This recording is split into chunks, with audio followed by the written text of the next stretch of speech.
146장입니다. 충성에는 참 기쁨 없도다. 날 사랑하신 늘 계시옵소서. 기쁘고 기쁘도다. 항상 기쁘도다. 나 주께 왔사오니 복 주옵소서. 나 주께 왔으니 복 주시옵소서. 주 함께 계시면 그 시험이 이기네. 기쁘고 기쁘도다. 항상 기쁘도다. 나 주께 왔사오니 복 주옵소서.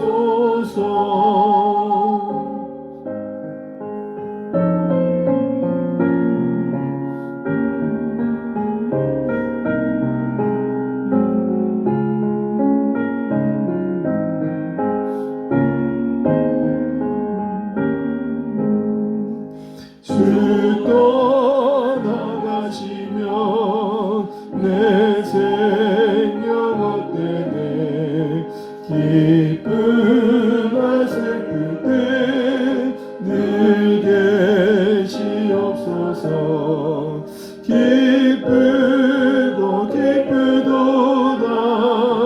항상 기쁘도다. 나 주께 왔사오니 복 주옵소서. 그 귀한 언약을 이루어 주시고 주 명령 따를 때 늘 계시옵소서. 기쁘고 기쁘도다. 항상 기쁘도다. 나 주께 왔사오니 복 주옵소서.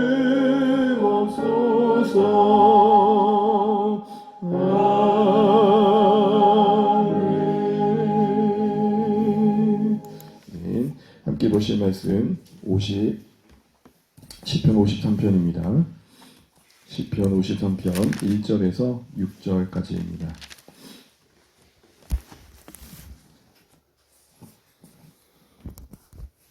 시편 53편 1절 6절 교독하시겠습니다. 제가 먼저 1절 읽겠습니다. 어리석은 자는 그의 마음에 이르기를 하나님이 없다 하도다. 그들은 부패하며 가증한 악을 행하며 선을 행하는 자가 없도다. 하나님이 하늘에서 인생을 보고 살피사 지각이 있는 자와 하나님을 찾는 자가 있는가 보려 하신즉 각기 물러가 함께 더러운 자가 되고 선을 행하는 자 없으니 한 사람도 없도다. 제약을 행하는 자는 무지하냐. 그들이 떡 먹듯이 내 백성을 먹으면서 하나님을 부르지 아니하는도다. 그들이 두려움이 없는 곳에서 크게 두려워하였으니 너를 대항하여 진친 그들의 뼈를 하나님이 흩으심이라. 하나님이 그들을 버리셨으므로 네가 그들에게 수치를 당하게 하였도다. 시온에서 이스라엘을 구원하여 줄 자 누구인가? 하나님이 자기 백성의 포로된 것을 돌이키실 때에 야곱이 즐거워하며 이스라엘이 기뻐하리로다. 아멘. 새벽에 함께 기도하면 감사합니다. 다시 앞뒤 옆에 인사 나누시겠습니다. 하늘 복 많이 받으십시오. 함께 기도하면 감사합니다. 네. 명절 끝나고 좀 피곤하실 텐데 또 함께 자리시켜서 감사합니다. 오늘 시편 53편은 우리가 기억을 좀 더듬어 보면 시편 14편과 좀 닮아 있습니다. 거의 비슷하지만 배경과 상황이 좀 다른데요. 14편은 이스라엘 안에서 이루어진 어떤 하나님 부정하는 자들과의 관계 속에서의 문제를 다룬다면 오늘 53편은 이스라엘 밖에서 또 하나님 대접하는 자들과의 관계 속에서의 고백을 다루고 있습니다. 먼저 시제를 보시게 되면 이때 다윗의 마스길이라고 되어 있죠. 자주 반복되는 부분이니까 마스길이면 이제 알 건데요. 교훈의 시를 말합니다.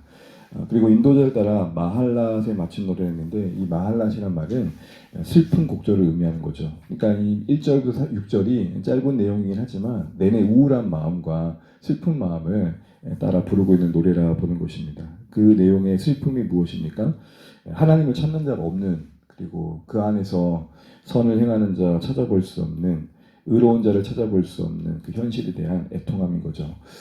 신자들이 이 땅에 살아가면서 참 괴로운 것은 우리의 육체의 질병도 힘들고 또 인생의 여러 공고함도 참 힘겹지만, 참 하나님의 관점의 세상을 바라볼 때 하나님을 외면하고 멸시하고 더 나아가 하나님 어딨냐고 하면서 손가락질하는 세상을 보면서 그것을 지켜볼 때 그 상황 속에서 여전히 침묵하시는 하나님의 시선 속에서 같이 아파하는 마음이 이제 우리 안에 찾아오는 것이죠. 우리가 하루하루 살아가면서 이런 마음이 있는지 한번 돌아보면 좋겠습니다. 우리가 하나님을 경외하는 인생이라면 적어도 하나님을 부정한 이 시대를 향해서 분명 우리의 삶이 우리 앞에 현실이 더 크고 어려울 때가 있고 소위 내 코가 석자일 때가 참 많지만, 그래도 우리를 부르시는 삶의 자리에서 만나게 하신 사람들, 또 그들 안에 없는 하나님으로 인해서 아파하고 눈물을 흘리고 그들 위에 하나님의 공률이 임하길 바라는 마음으로 살아내시는 우리 삶의 현장이 되셨으면 좋겠습니다. 그러면서 이어진 1절에 이렇게 시작합니다. 어리석은 자는 그의 마음에 이르기를 하나님이 없다 하도다. 특별히 여기서 어리석은 자라고 선언하고 있는 내용은 지적인 평가는 아닌 것이 분명합니다. 뭐 더 많이 배우고 덜 배우고의 문제가 아니고, 이 어리석다는 것은 분명히 계신 하나님을 부정하면서 하는 그들의 삶의 전반적인 내용에 대한 평가인 것이죠. 그러면서 이 없다라는 이 고백은 사실은 인식적인 고백이라기보다는 존재에 대한 부정인 것입니다. 무슨 말이냐면 그의 마음에 이르기를이라고 되어 있죠. 그러니까 그의 양심은 하나님이 계시다고 증언하고 있는 거예요. 여러분, 우리 안에 태생적으로 우리의 고향이 있듯 우리 영혼의 고향인 하나님께서 우리 안에 심어주신 마음이 있는데 그것은 영혼에 대한 그리움이에요. 그러니까 우리 안에 뭔가 목마름은 바로 거기서부터 시작된 것이죠. 우리를 위로해 주는 것들이 참 많지만 그것이 일시적인 것은 하나님과의 관계의 부재 속에서 나온 그 공간을 대체할 것들이 없기 때문인 것입니다. 잠깐 기쁘잖아요. 잠깐 행복하고. 그리고 그 끝에 뭔가 설명할 수 없는 허함이 찾아오죠. 바로 그것이 우리 안에 하나님의 부재한 그 자리인 것입니다. 그런데 오늘 이 어리석은 자는 분명 하나님께서 계시다라고 그 마음에 알려줌에도 불구하고 애써 그것을 뭐 한다는 겁니까? 부정한다는 거예요. 그러니까 하나님이 존재하는 것에 대해서 그 자체로 부정한다기보다는 그 존재 자체가 실제가 되지 않는다는 것이죠. 적극적으로는 하나님이 계시든 말든 그게 무슨 상관이야 라는 자리까지 가고 있는 사람을 말하는 것입니다. 더 나아가서 하나님이 우리에게 뭔가 관심을 갖고 있거나 또 우리의 행동에 대해서 전혀 책임을 요구하시는 그런 윤리적인 분도 아니다라는 생각까지 하는 것입니다. 그러니 담대한 거죠. 하나님이 있다고 뭐 달라지겠어 라는 생각을 하는 것입니다. 이런 생각을 가지고 실제적으로 그들의 삶 가운데 하나님 없는 듯 살아가는 것을 말하는 것입니다. 그러니 이론적인 무신론자라기보다는 실제적인 무신론자들을 오늘 성경은 증언하고 있는 것입니다. 한마디로 하나님이 계신 줄 알면서도 그를 의식하지도 않고 의지하지도 않는 그런 사람들을 말하면서 어리석다 얘기하는 것이죠. 그런데 이들이 하나님을 의식하지도 않고 의지하지도 않는 이유가 무엇인가 봤더니 바로 이어지는 구절을 보게 되면 하나님이 없다 하면서 그들 안에 나타난 삶의 행태를 보십시오. 뭐라고 되어 있습니까? 그들은 부패하고 가증한 악을 행하며 선을 행하는 자가 없도다. 그럽니다. 3절도 비슷한 말을 하죠. 3절 한번 읽어보겠습니다. 3절입니다. 시작. 각기 물러나 함께 더러운 자가 되고 선을 행하는 자가 없으니 한 사람도 없도다. 여기서 보시는 반복되는 구절 속에서 보는 게 무엇입니까? 하나님을 부정하고 하나님이 없다 하고는 그들의 이유 속에는 악을 행하는 행동이 그들 가운데 자리 잡고 있는 것을 보게 됩니다. 무슨 말이냐면 악을 행하기 위해 하나님에 대해 눈을 감고 있다는 것입니다. 더 쉽게 말하면 자기가 좀 더 욕망대로 사는 게 편하기 위해서 애써 하나님에 대해서 관심을 끄고 있다는 것이 없다고 치부하고 있는 거예요. 그래서 여러분, 저번에도 한번 말씀드린 것처럼 영국의 어떤 무신론자들이 돈을 모아가지고 버스에 광고를 냈는데 이런 내용입니다. 신은 아마도 없을 것입니다. 그러니 걱정을 멈추고 이제 마음껏 즐기십시오. 그러니까 하나님의 존재가 인간이 중심되어 자신의 욕망대로 사는 데 있어서 불편한 거죠. 우리에게 하나님이 이렇게 이어되어지고 있는 인간들의 인생들을 보면서 참 안타깝다는 생각을 하게 되는 것입니다. 하나님을 몰라도 너무 모르는 거죠. 불청객적으로 하나님이 치부되고 있는 그들의 중심에 하나님의 국률이 절실한 것입니다. 그러면서 그런 하나님을 부정하는 시대 속에서 하나님께서는 계속 하고 계신 일이 있습니다. 2절입니다. 2절 말씀 한번 읽어보겠습니다. 시작. 하나님이 하늘에서 인생을 굽어 살피사 지각이 있는 자와 하나님을 찾는 자가 있는가 보려 하신즉. 아멘. 하나님 지금도 찾고 계신다라는 것입니다. 그런데 특히 그 하나님을 어디에 계신 분으로 소개하고 있습니까? 하늘에 계신 분으로. 그리고 그 아래 인생을 굽어 살피신 분으로 특별하게 구별짓고 있는 걸 보게 됩니다. 이것은 하나님이 없다 하는 자들에게서 하나님이 발견되어지지 않을 수밖에 없는 상황을 얘기하는 것입니다. 그 간격이 극명하기에 하늘에 계신 분이 감히 피조물된 우리가 찾고 발견할 수 없는 그 극명한 좁힐 수 없는 간격을 피조물로서는 번잡할 수 없는 그 간격을 애써 언급하고 있는 것이죠. 그러면서 오늘 찾고 계신 그 하나님께서 오늘 신자들에게 요구하시는 바를 다시 한번 듣게 됩니다. 여러분, 하나님을 의식하지도 의지하지도 않는 이 시대 속에서 신자된 우리에게 요구하신 삶의 방식이 무엇일까? 그건 다른 것이 아닙니다. 하나님을 찾고 구하는 것입니다. 우리가 하나님을 부정하는 이 시대 속에서 신자로서 살아가는 삶의 방식이 하나님을 의식하는 그 하나님 인재 속에서 살아가는 삶의 모습을 보여주고 또 문제가 있을 때마다 하나님을 의지하는 모습을 보여주는 게 선교입니다. 남들은 아무도 안 본다고 불법을 행하는데 당사자는 하나님을 보신다는 것 때문에 청렴함을 지키고 성실함을 지키는 걸 볼 때 그게 선교입니다. 또한 문제 앞에서 무너지고 있는 인생들 속에서 하나님의 살아계심을 의지하고 있는 그 모습을 보여주는 게 선교입니다. 그러니 몸부림치며 기도의 자리를 지키는 것이 선교요. 또한 당장의 유익이 유혹되어 크게 와닿을 때가 있지만 그 순간에도 하나님 때문에 코람데오라는 의식 속에서 멈춰 설 줄 아는 게 선교인 것입니다. 그런 마음으로 살아가는 우리에게 때로는 고단함이 찾아올 수가 있습니다. 4절입니다. 한번 읽습니다. 제약을 행하는 자들은 무지하냐 그들이 떡 먹듯이 내 백성을 먹으면서 하나님을 부르지 아니한도다. 제약을 행하는 자들은 내내 하나님이 없다 하는 어리석은 자들을 말합니다. 그러면서 하나님을 경외하는 그 백성들을 괴롭히는 자들을 말합니다. 당시에는 이스라엘 백성들을 삼키려고 했던 주변 이방 나라들을 말하는 것이고 오늘날에는 하나님 믿는 것 때문에 소위 세상말로 이렇게 계속 집적되면서 괴롭히고 불필요하게 어려움을 끼치는 경우도 우리가 당하게 되잖아요. 참 속상한 거죠. 때로는 그렇습니다. 믿지 않는 자들 때문에 믿는 사람들이 때로는 괴로움을 겪을 때가 있습니다. 때로 믿지 않는 사람들이 신자들보다 더 득세할 때가 있고요. 우리 입장에서는 믿음으로 살아가는 것 때문에 감수해야 될 불이익이 있습니다. 소위 가만히 먹혀야 될 때가 있다는 것이죠. 힘이 없어서도 아닙니다. 능력이 없어서도 아닙니다. 다만 하나님의 그 이름의 명예로움 때문에 이를 악물고 버티고 견뎌야 할 때가 있더라는 것입니다. 그럼 이걸로 끝나는가? 그렇지 않음이 우리의 소망입니다. 우리 5절 6절 읽고 말씀 뵙겠습니다. 함께 읽습니다.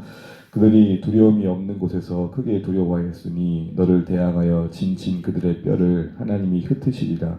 하나님이 그들을 버리셨으므로 내가 그들에게 수치를 당하게 하였도다. 시온에서 이스라엘을 구원하여 줄 자 누구인가? 하나님이 자기 백성이 포로된 것을 돌이키실 때에 야곱이 즐거워하며 이스라엘이 기뻐하리로다. 아멘. 뭘 엄히 말씀하고 계십니까? 5절에서 두려움이 없이 하나님을 대적했던 하나님의 백성을 대적했던 그들이 흩어진다 말합니다. 또한 그들이 수치를 당하게 될 것을 말합니다. 그리고 역전의 하나님의 모습을 6절에 보여주는데요. 포로된 곳에서 돌이키신다. 이 말은 실제적으로 포로된 곳에서 돌이키신다는 말도 되겠지만 관용적으로는 역전의 하나님, 반전의 하나님, 바꾸시는 하나님.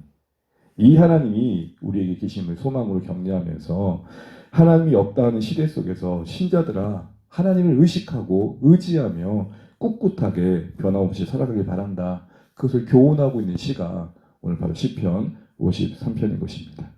무엇을 말씀하는 겁니까? 그렇게 인내하다 보면 맞이하게 될 소망이 있을 것이다.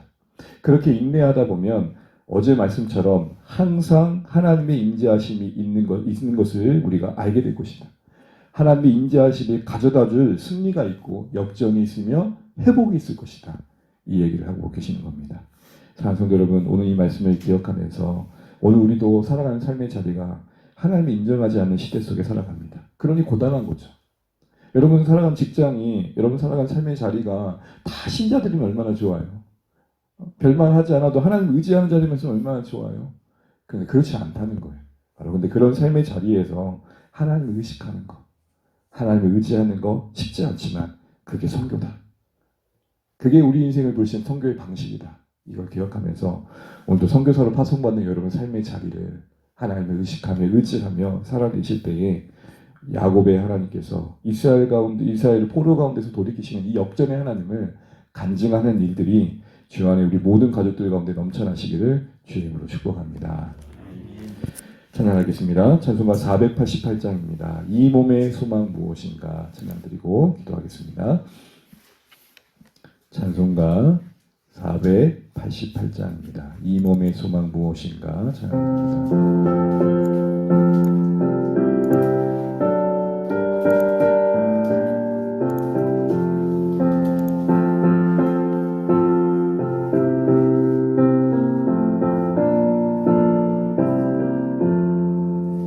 이 몸의 소망 무언가 우리 주 예수뿐이세 우리 주 예수밖에는 믿을 이 아주 없도다 주 나의 반석이시니 그 위에 내가 서리라 그 위에 내가 서리라 무섭게 바람 부는 물결이 높이 설렐 때 우리 주 크신 은혜에 소망이 낯을 주리라 주 나의 반석이시니 그 위에 내가 서리라 그 위에 내가 서리라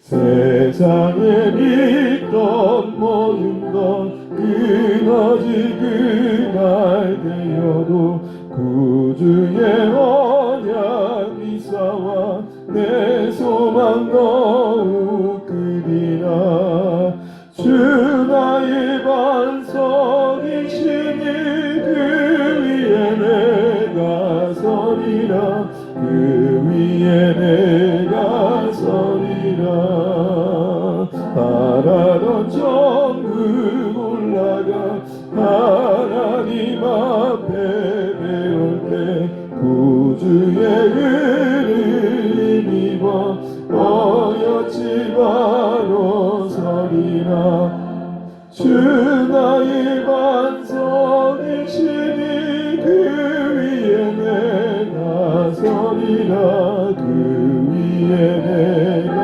서리라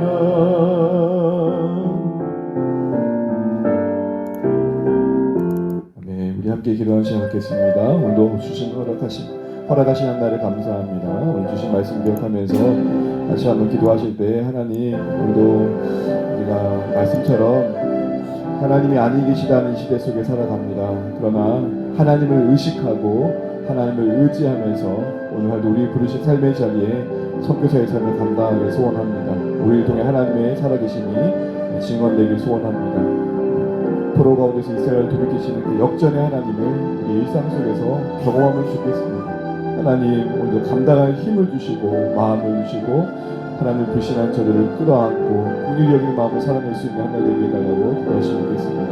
주 안에 우리 모든 가족들 이제 명절 끝나고 새롭게 또 살아가야 될 텐데 하루하루 일상들을 넉넉히 잘 감당할 수 있도록 말씀 위에 굳건히 설 수 있도록 기도해 주시고 우리 목장이 또 여러 가지 상황 속에서 좀 모임을 수련했지만 첫 출발 모임들이 잘 지루할 수 있도록 환경과 상황을 하나님께 허락해달라고 기도하시면 되겠고 우리 목장의 목님들 위해서 기도하시면 되겠습니다. 또한 우리 주일 예배와 또 우리 자녀 세대의 주일학교 그리고 위해서 그리고 방부제 교회 안의 사역들 가운데서도 우리 성도들 마음을 모아주셔서 말씀 안에서 각각의 가정들이 일서들이 세워지는 그런 은혜의 시간들로 인도해 달라고 기도하시면 되겠고요.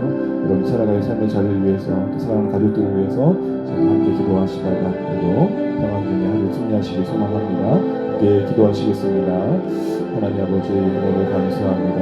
우리를 불러주시고 인도하신 하나님을 찬양합니다. 하나님 아버지 감사합니다. 하나님 아버지 능력과 은혜를 더하여 주시고 하나님 없다는 시대 속에서 우리의 믿음이 움츠러들 때가 있고 우리의 생각이 꺾일 때가 있지만 하나님 그러나 하나님을 존재하시고 하나님의 영리하시고 다시 드러낼 수 있는 우리 인생이 될 수 있도록 도와주십시오. 하나님을 의식하는 것이 선교요 하나님을 의지하는 것이 선교임을 고백합니다. 하나님 우리를 붙잡아 주시고 그 안에서 우리가 다시 한번 일어날 수 있도록 역사하여 주시옵소서.